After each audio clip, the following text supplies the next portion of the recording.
সে চেয়েছিল অভিনেতা হতে, কিন্তু হলিউডে কেউ তাকে নিতে চাইত না। প্রায় প্রতিদিন অডিশনে যেত, ফিরিয়ে দেওয়া হতো। কারণ তোমার চেহারা ঠিক না, তুমি তো কথা বলতেও পারো না, তোমার মতো লোককে কেউ দেখতে চায় না।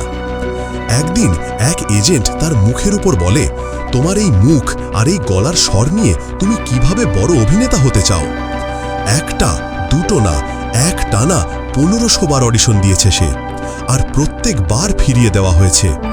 দিন চলে যাচ্ছিল, পকেটে টাকা শেষ, বাসা ছাড়তে হয়েছে ভাড়ার জন্য।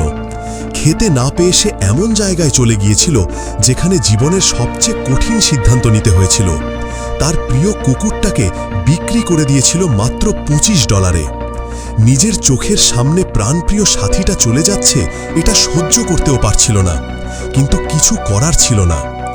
সেদিন সে হেরেছিল, অন্তত তার চারপাশের দুনিয়া তাই ভাবছিল, কিন্তু তার ভেতরে তখনও কিছু